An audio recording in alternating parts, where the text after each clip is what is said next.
Very good morning all of you. देखिए, मैं आज फ्लेमिंगो का दूसरा लेसन पढ़ाने जा रही हूँ। लेसन 2 है ये, जिसका नाम है लॉस्ट स्प्रिंग, है ना। ये lost spring stories of stolen childhood का है, जिसमें एक्चुअली बच्चों के बचपन को किस तरह से खो दिया जाता है, चाहे बच्चे अपने बचपन को किस तरह से काम के भार से खो देते हैं, उसके बारे में वर्णन किया गया है। इसके जो मेन कैरेक्टर, इनके ऑथर हैं एनिस जंग, मैंने बोर्ड पे लिख दिया है। इनके ऑथर हैं, एक्चुअली ये लेडीज़ हैं, और इनमें दो कैरेक्टर है। एक साहेबे आलम उनका नाम है, और दूसरा है मुकेश। साहेबे आलम जो हैं वो सीमापुरी से बिलोंग करते हैं, और मुकेश जो है वो फ़िरोज़ाबाद, जो कि आगरा के नज़दीक है, जो हमारी चूड़ियों को बनाने के लिए फेमस है, वहाँ से बिलोंग करते हैं। अब सुनिए ये कहानी। एक्चुअली हुआ क्या कि ये कहानी जो है उन दो बच्चों की है जिन्होंने अपना बचपन खो दिया है। 1971 में बांग्लादेश में कुछ उथल पुथल हुआ, जहाँ से बहुत सारे जो शरणार्थी थे, माइग्रेटेड पर्सन थे, वो वहाँ से आ गए। कहाँ? दिल्ली के बॉर्डर पे, जो सीमापुरी के नाम से प्रसिद्ध है, वहाँ पर आ गए और वहाँ पर आके रहने लगे। एक्चुअली इनको रहने के लिए या इनकी पहचान के लिए कुछ भी नहीं था। ये यहाँ पर ये सीमापुरी में दिल्ली के जितने भी कूड़े कचड़े हैं वो सीमापुरी में ही फेंके जाते हैं।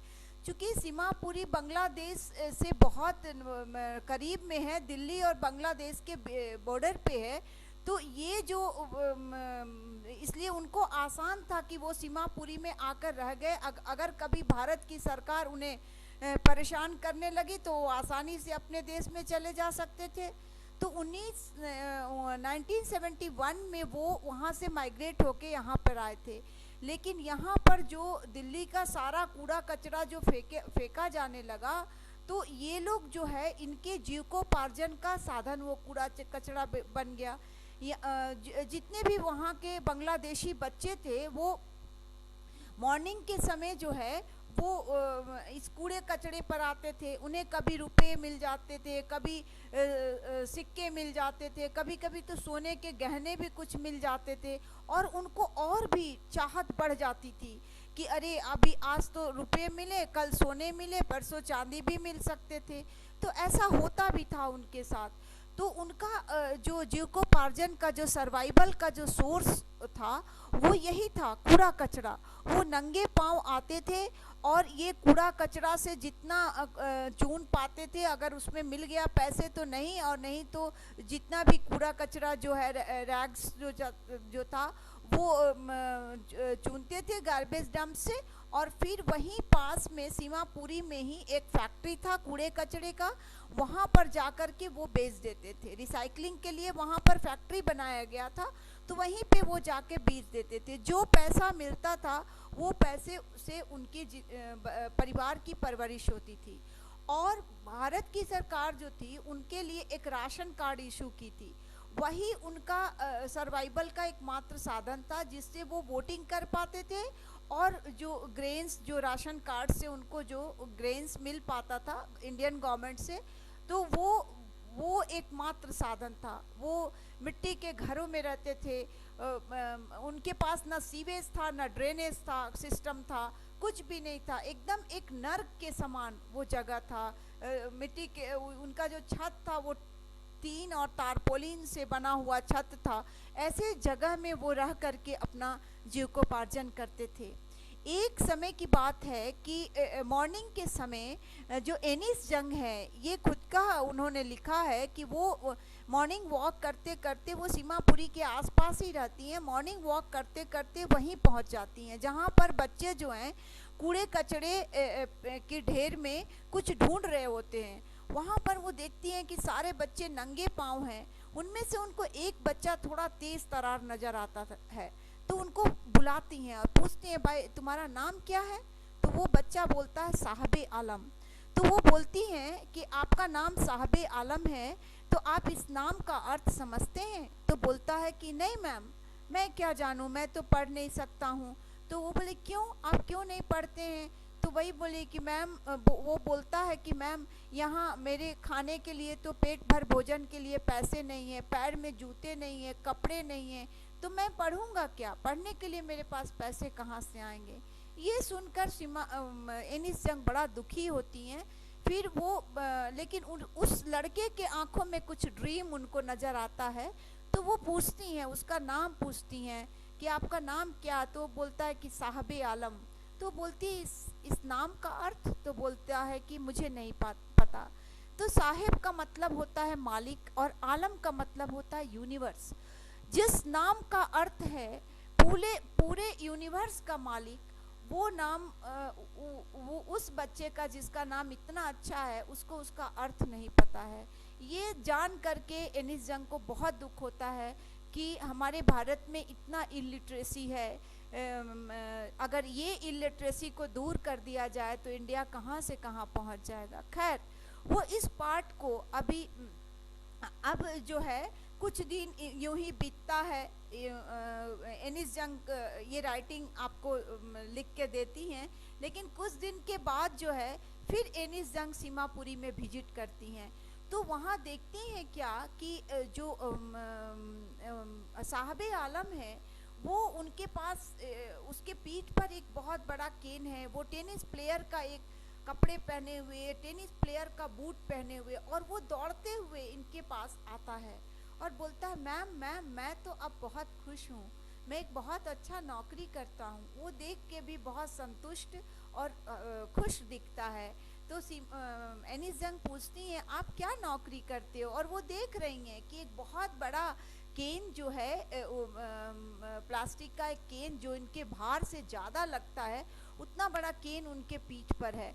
तो वो पूछती हैं कि आप क्या काम करते हो? तो वो बताते हैं कि मैं यहाँ पर चाय के दुकान पे काम करता हूँ, मुझे 800 की सैलरी मिलती है और पूरे दिन भर का भोजन मुझे प्राप्त होता है। अब मैं बहुत खुश हूँ। एक्चुअली वो जो चाय का दुकान जो है वो टेनिस प्लेयर का एक फील्ड है, उसी के पास एक चाय का दुकान है, उसी पर वो दूध ढोता है, टेनिस प्लेयर्स को चाय पिलाता है। तो जो टेनिस प्लेयर खुश होते हैं तो उनका वो अपना जो जो रिजेक्टेड कपड़े, ड्रेस होते हैं या बूट्स होते हैं, वो उस बच्चे को दे देते हैं, जिसको पहन के वो बहुत ही संतुष्ट नज़र आता। जिसके पैर में कभी चप्पल जूता नहीं था, कभी कपड़े बदन पे नहीं थे, तो उतना वो something is better than nothing वाली बात है, उनको इतना कुछ मिल गया है तो वो बहुत सेटिस्फाइड हैं।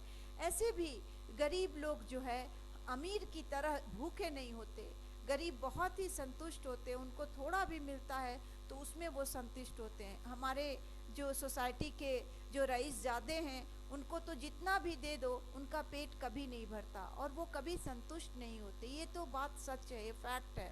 खैर, जो एनिस जंग हैं वो फिर एक बार वो विजिट करती हैं फिरोज़ाबाद के में जो कि आगरा के नज़दीक है। यहाँ हमारी बैंगल मेकिंग का, इंडिया का सबसे बड़ा बैंगल मेकिंग की जो इंडस्ट्रीज़ है वो फिरोज़ाबाद में, नॉट इवन इंडिया, यहाँ से चूड़ियाँ फ़ॉरेन भी भेजी जाती हैं, इतनी खूबसूरत चूड़ियाँ बनाई जाती हैं। फिरोज़ाबाद का हर एक घर छोड़कर दूसरा घर में चूड़ी बनाने का कारखाना है, इसलिए आई थिंक 90% फिरोज़ाबाद के लोग जो हैं वो चूड़ी बनाने में व्यस्त हैं। पर क्या दुख का बात है कि छोटे छोटे बच्चे भी चूड़ी बनाते हैं। जब एनिस जंग वहाँ विजिट करती हैं तो देखती हैं क्या कि वो फैक्ट्री जहाँ पर कि लेड का डस्ट उड़ रहा है, जहाँ पर कुछ बुज़ुर्ग, कुछ औरतें जो हैं वो वहाँ काम कर रही हैं, और कुछ बुज़ुर्ग तो ऐसे हैं जो बहुत सारे क्रिटिकल डिजीज़ेस से जो है वो सफ़र कर रहे हैं। किसी का लंग्स कैंसर है, किसी को लिवर कैंसर है, किसी को टीबी है, किसी की आँखों, कुछ यंगस्टर्स की आँखें चली गई हैं, फिर भी वो हद तक उनके बच्चे, कुछ बूढ़ों की आंखें चली गई हैं, फिर भी उनके बच्चे इसी काम में इंटेंगल हैं। तो इसका क्या मतलब है?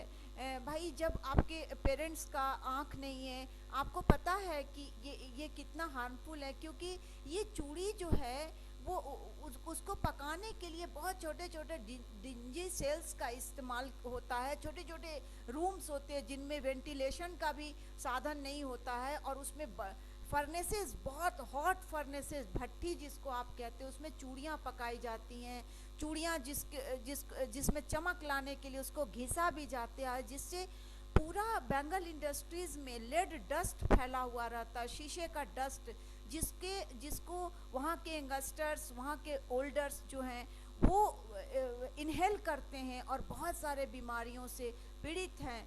बहुत तो खून की उल्टियाँ भी करते हैं, फिर भी उनके बच्चे इसी पेशा में जो है, इसी ऑक्यूपेशन को जो है वो एक्सेप्ट करते हैं। इसका क्या कारण है? एनिस जंग जानना चाहती हैं। वहाँ भी उन्हें एक मुकेश नाम के लड़का से मतलब सामना होता है, इनकाउंटर होता है, तो वो देखती हैं कि मुकेश की आंखों में कुछ ड्रीम है, जैसे उनको साहबे आलम के आंखों में कुछ ड्रीम नज़र आया। उसी तरह वो उनसे मिलती हैं और पूछती हैं कि आपका क्या नाम है? तो वो बोलते हैं मेरा नाम मुकेश है। तो वो बोलती है कि आप क्यों, आपके पेरेंट्स जो हैं यहाँ देख रहे हैं, मैं देख रही हूँ कि यहाँ बहुत सारे एल्डर्स जो है बहुत बीमारियों से ग्रसित हैं, आप लोग क्यों यहाँ काम करते हैं? आप बाहर जा कर के, इस इंडस्ट्री से बाहर निकल कर क्यों नहीं काम करते हैं? तब वो बताते हैं कि मैम, हम लोग कैसे बाहर निकल कर काम करें? यदि हम बाहर चूड़ियाँ बेचने जाते हैं तो उस पर यहाँ कमीशन लगेगा। अगर हम ठेले पर बेचेंगे तो ठेले पर कमीशन, हमको ठेले के लिए कमीशन देना पड़ेगा।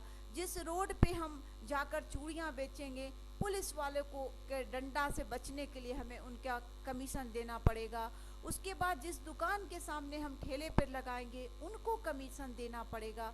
तो पता चलेगा कि जहाँ चूड़ियाँ जो हैं 12 रुपया में एक बंडल लोग फैक्ट्री से खरीद के जाते हैं, वहाँ अगर मैं ठेले पर उसे 20-25 रुपये में ना बेचूं तो फिर मुझे क्या मिलेगा? मैं तो भूखे मर जाऊंगा। और कोई भी लोग यहाँ का जब उन्हें 12 रुपये में एक बंडल चूड़ी मिलता है तो वो 25 रुपये में एक बंडल चूड़ी क्यों खरीदेंगे? तो इसलिए हम तो भूखे मर जाएंगे ना। तो एक्चुअली है क्या कि फिरोज़ाबाद में दो वर्ल्ड है।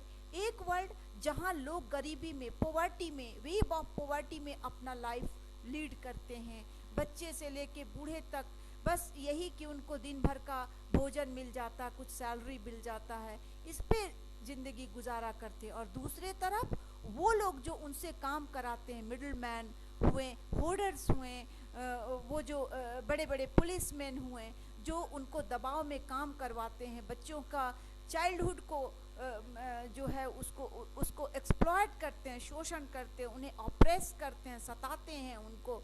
तो ये दो वर्ल्ड है फिरोज़ाबाद के अंदर। Not even in Firozabad, I think पूरे वर्ल्ड में इस तरह का हर कंट्री में दो वर्ल्ड बना हुआ है, जहाँ पर गरीबों को अमीर लोग सताते हैं, जो कि फिरोज़ाबाद में भी है और जो कि बहुत एट प्रेजेंट देखने को मिलता है एनिस जंग। इसलिए उन्होंने अपने स्टोरी में इसका डिस्कशन किया है।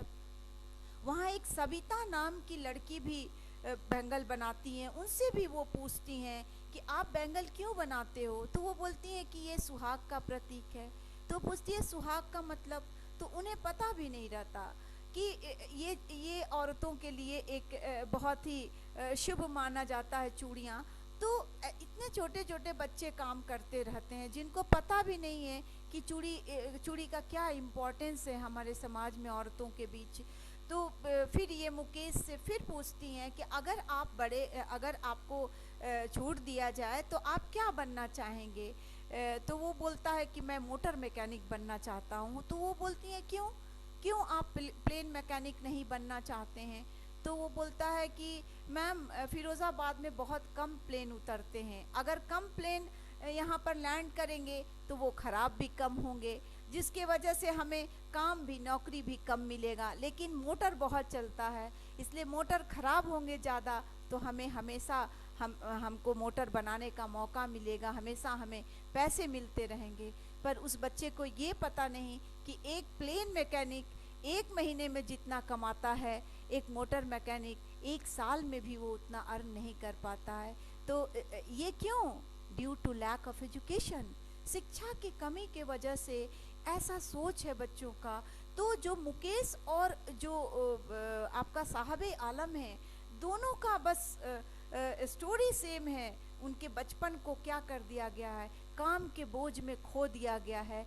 ऐसा बहुत सारे जगह पे ऐसा हो रहा है और आई थिंक होते रहेगा जब तक कि हमारी जो बड़े बड़े लीडर्स हैं, हमारा एडमिनिस्ट्रेशन है, इसके अगेंस्ट कड़ा, child labour should be band, इस पर जो कड़ा एक्शन नहीं लेगा। सिर्फ स्लोगन देने से नहीं होता, इसको फॉलो भी करना पड़ता। तो जब तक से हमारा एडमिनिस्ट्रेशन, ये बड़े नेता लोग जो है, पॉलिटिशियंस जो हैं, वो जब तक से इसके अगेंस्ट एक स्ट्रॉन्ग स्टेप नहीं उठाते, तब तक से इनका बचपन इसी तरह खोते रहेगा और इसी तरह जो है वो ऑथर जो है लिखते रहेंगे। तो ये आपका कहानी हुआ 2 स्टेप में। एक फिरोज़ाबाद की कहानी है, एक सीमापुरी की कहानी है। आपको इस कहानी में जो है इसका उचित टाइटल जो दिया गया है, लॉस्ट स्प्रिंग। लॉस्ट का मतलब होता है खोया हुआ, स्प्रिंग का मतलब होता है बसंत ऋतु। पर यहाँ पर इसका मतलब खोया हुआ बसंत ऋतु नहीं है। यहाँ पर ये मतलब है कि देखिए, एक ह्यूमन बीइंग का सबसे खूबसूरत समय जो होता है वो है बचपन। जैसे कि एक पूरे साल का सबसे खूबसूरत समय स्प्रिंग सीजन होता है, वसंत ऋतु होता है। तो अगर स्प्रिंग सीजन जैसे खो जाए तो ऋतुओं का कोई इम्पोर्टेंस नहीं रहेगा। उसी तरह अगर एक ह्यूमन बीइंग के ज़िंदगी से, एक लाइफ से अगर बचपन को हटा दिया जाए तो उसमें कोई भी रस नहीं रह जाएगा, कोई भी खूबसूरती नहीं रह जाएगी। तो इसीलिए इस चैप्टर का नाम पड़ा है स्प्रिंग सीजन। इसका मतलब ये नहीं खोया हुआ ऋतु, इसका मतलब है खोया हुआ बचपन। तो ये बहुत ही खूबसूरत कहानी है जो कि आपको मैसेज देती है और आपको ये भी मैसेज देती है कि अगर आपको मतलब एक उद्देश्य भी देती है कि अगर आप बड़ा होके पढ़ते लिखते हैं, बड़ा आदमी बनते हैं, गवर्नर बनते हैं, पॉलिटिशियंस बनते हैं, बड़े पुलिस ऑफिसर बनते हैं, तो वो बच्चे जिनका बचपन खो गया है उनके लिए आप कुछ करें, उनको पढ़ाने का आप बेड़ा उठाए। अगर एक पुलिसमैन, एक गवर्नर, एक जो पॉलिटिशियन है, एक बच्चे को भी अडॉप्ट करता है तो हमारा पूरा भारत जो है वो क्या हो जाएगा, शिक्षा से परिपूर्ण होगा। और एक जो है एजुकेटेड, जो हमारे हेरिटेज हैं बच्चे, वो हमारे धरोहर हैं। अगर हमारे बच्चे ये एजुकेटेड नहीं होंगे तो हम how can we imagine about educated country? It is impossible. They are pillars. Children are pillars of our country. ये हमारे स्तंभ हैं, हमें उन्हें शिक्षित करना बहुत ज़रूरी है। ये आपका 2nd चैप्टर हुआ। और कीप वॉचिंग माई वीडियो। अगर आपको ये मेरा वीडियो पसंद आए तो आप इसको लाइक, शेयर, सब्सक्राइब करना बिल्कुल ना भूलें। Thank you very much.